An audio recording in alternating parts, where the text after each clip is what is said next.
2018 was a very active year. Most will certainly remember 2018 for the devastating impacts from Hurricane Florence. Months later, some folks are still not in their homes and some may never return.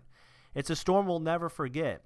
Beyond Florence, we went through a lot in 2018, from record cold and snow in January to a second tropical system this fall and even tornadoes in November. 2018 will go down as one of the more active years on record for Eastern North Carolina. We took a vote in the office and ranked the top 5 events of 2018, and here they are.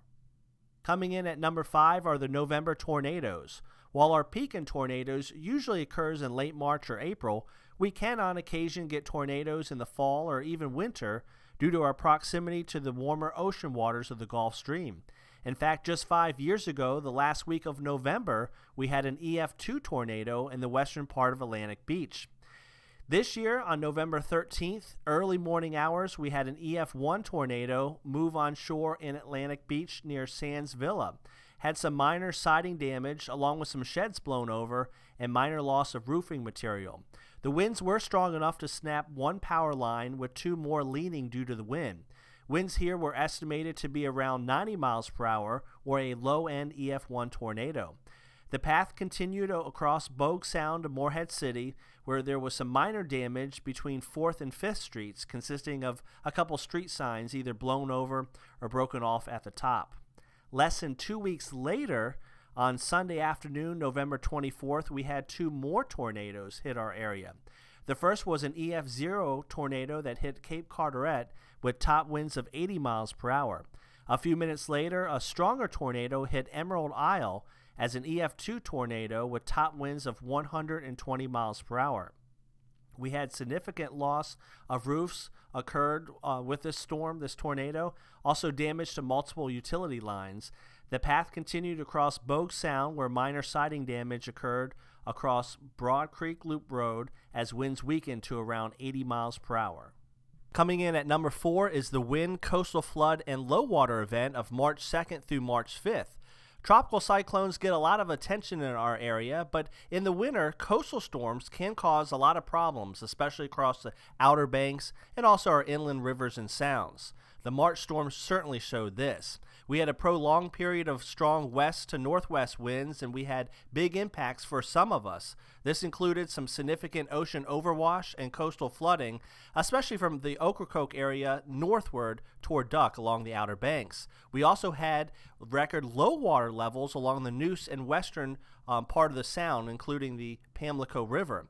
One dynamic image from the storm that really showed this low water was across the Pamlico River, with the strong west-northwest winds blowing the water out of the inland rivers and the western part of the Sounds. This can certainly be a navigation hazard, with very low water on the western end of the Sounds and very high water along the eastern side of the Sound. We had top winds in the 40 to 55 mile per hour range, but we did have some gusts over 60 miles per hour, especially along the coast. Coming in at number 3 is Tropical Storm Michael. As if Florence didn't do enough damage across eastern North Carolina, we experienced a tropical storm less than a month after Florence made landfall. Hurricane Michael was the 3rd most intense hurricane to make landfall in the United States, behind only the 1935 Labor Day hurricane and Hurricane Camille in 1969. The storm made landfall near Mexico Beach, Florida as a Category 4 storm on October 10th, with top winds of 155 miles per hour and a central pressure of 919 millibars. Once inland, Michael weakened rapidly and was a tropical storm on October 11th as it moved inland across portions of North Carolina before exiting the coast along the Delmarva Peninsula early on October 12th.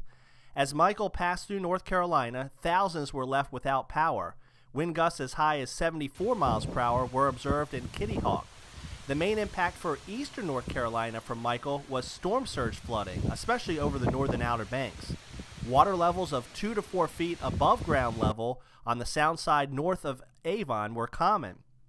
Hardest hit areas included Manio, Kitty Hawk, and Kill Devil Hills. While much of the area outside of the Outer Banks escaped a lot of impact from Michael, many were just beginning to pick up the pieces from Florence.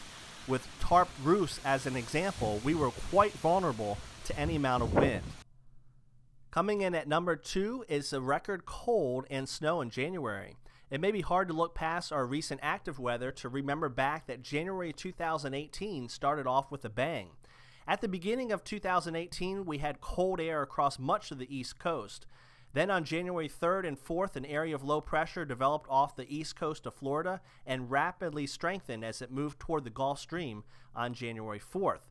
This is an important track because with a track well off the coast and cold air in place, this is a perfect setup for a winter storm across eastern North Carolina. We did have some warm air a few thousand feet up above the ground, so on the afternoon of January 3rd, initially we saw sleet and freezing rain inland, even just plain rain along the coast.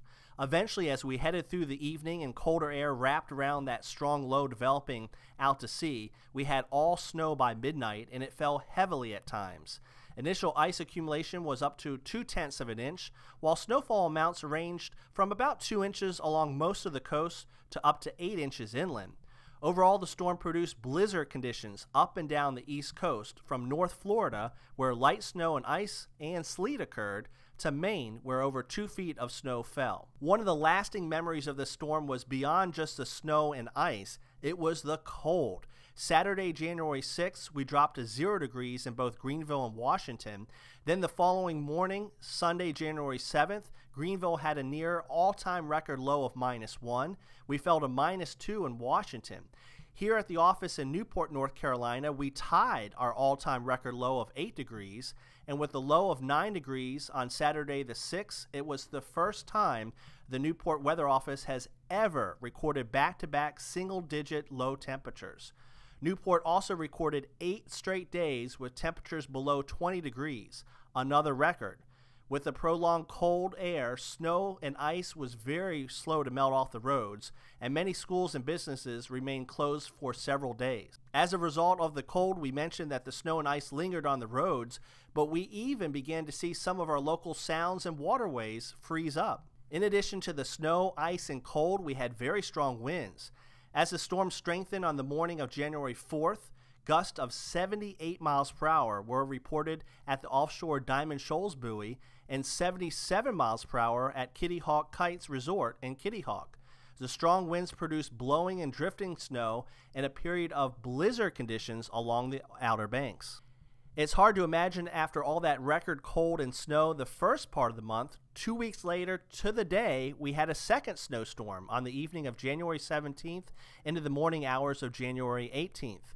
The heaviest snow fell across the northern Outer Banks, with places like Manio and Kill Devil Hills receiving 8 to almost 10 inches of snowfall. Farther south along the Crystal Coast, the precipitation began as a period of heavy sleet, causing roads to quickly become hazardous. Transition to all snow occurred by midnight in most areas, with an enhanced band of snow from down east Carteret County north across Hyde County to much of the northern Outer Banks, as we mentioned. Snowfall amounts range from an inch or two down south and again to 6 to 10 inches across the northern Outer Banks. Unlike the first storm, we weren't as cold, and the snow was more typical for eastern North Carolina, melting rather quickly by that afternoon, especially in areas where we only had a few inches of snow. Coming in at number 1 is not a shock. It was Hurricane Florence. Hurricane Florence was a long-lived Cape Verde hurricane and the wettest tropical cyclone on record in the Carolinas. The 6th named storm, 3rd hurricane, and first major hurricane of the 2018 Atlantic hurricane season. Florence started off as a strong tropical wave off the west coast of Africa on August 30th, becoming a tropical depression on the 31st and a tropical storm on September 1st. Florence strengthened rapidly, and by September 4th to 5th, becoming a Category 4 storm on the Saffir-Simpson scale with maximum sustained winds of 130 miles per hour. On September 6th, we began to send out updates to our local partners on Florence more than a week ahead of Florence's eventual landfall. On September 10th, Florence reached major hurricane status with winds of 140 miles per hour. With a consistent projection of a landfall somewhere in the Carolinas, we began to increase our messaging to our partners and also on social media. With Florence, we began to put our storm briefings on YouTube, where anybody could get detailed updates on expected impacts for our area. Our main mission is the protection of life and property, so we stay here during storms to protect you. Our building is designed for a storm with storm shutters and generator power. We began to move into our office in the days leading up to the landfall. Increasing wind shear caused the storm's winds to gradually weaken over the next couple of days, but the storm's wind field continued to grow. In fact, by the evening of September 13th, Florence was lowered in terms of wind speed to a Category 1 hurricane, making landfall near Wrightsville Beach early September 14th. The historic legacy of Hurricane Florence will be the record-breaking storm surge of 8 to 11 feet and the devastating rainfall of 20 to more than 30 inches, which produced catastrophic and life-threatening flooding. In New Bern, storm surge flooding caused over 1,800 water rescues. For the first time we can remember, storm surge from Bogue Sound across Carteret County covered portions of Highway 24. Heavy rainfall caused extensive flash flooding. Many flash flood warnings were upgraded to flash flood emergencies to show the significance of the flooding. Much of Duplin County, south through Jones, Carteret, and Onslow counties had either washed out roads or closed roads due to flooding. For Carteret County, this included much of Highway 70 from Newport down to just west of Morehead City. Many of our inland rivers exceeded the flood of record, which was Hurricane Floyd in 1999. A storm total rainfall of 34 inches was reported in Swansboro across eastern Onslow County, while the Weather Service office in Newport, North Carolina, recorded 25.20 inches of rainfall. Due to the extreme rainfall from Florence, 2018 will go down as the wettest year on record for much of eastern North Carolina. Florence produced extensive wind damage for much of North Carolina. Thousands of downed trees caused widespread power outages to nearly all of eastern North Carolina. Wind gusts of 106 miles per hour were reported at Cape Lookout, with 105 miles per hour at Fort Macon. While much of the area saw wind gusts between 50 and 90 miles per hour, it was the prolonged nature of the wind that caused such damage. In addition, since the wind occurred over a long period of time, trees gradually became weaker and weaker, especially due to such saturated soils due to the heavy rainfall. The prolonged wind damaged many buildings in our area, leaving them open when the 20 to 30 inches of rain fell, causing extensive water damage through roofs and siding. Many tornadoes occurred across eastern North Carolina as a result of Florence. Tornadoes are a common occurrence during landfalling tropical cyclones and highlight another risk with any storm. A lot of the tornado damage was hard to distinguish between Florence damage because the tree damage was so widespread in our area. Our entire staff was at the office throughout the storm itself, and most of us remained in place for 3 days. Some of us were here up to a week due to damage at our own homes. After the storm finally died down on Sunday, September 16th through the following week, our sister office in Wakefield, Virginia backed us up so we could repair our own homes and begin the task of surveying the damage in our area. Hurricane Florence was a good lesson that the focus with any tropical system should not be on just the category, but the impacts the storm may bring. Focus on the impacts, not just the category. The category of the storm is only related to wind, nothing else. Florence also showed us that each storm is unique.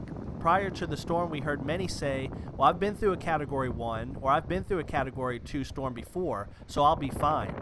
Florence showed us that impacts such as historical flooding, storm surge, and even extensive wind damage can and will occur with any category storm. Again, focus on the impacts, not just the category. Hopefully, we won't see a storm like Florence anytime soon, but remember each hurricane season to be prepared because it only takes one storm. We hope you enjoyed the top 5 weather events from 2018. I think we can all agree that we want a much quieter year for 2019.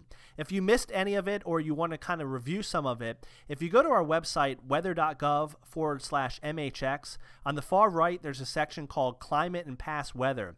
As you scroll down that, we have a section called Significant Event Reviews. This covers everything from 2018. Our top 5 list is on here, but you can also look at prior years as well. So if you want to learn more about Hurricane Matthew, or if you're new to the area and see some of the weather that we can get, go to this webpage itself. Don't forget to follow us on social media. If you just remember NWS Morehead City, you'll be good to go. So Facebook.com/NWS Morehead City. Same thing on Twitter.com/NWS Morehead City. And this video itself will be on our YouTube channel. Just search NWS Morehead City. Thank you very much for joining us.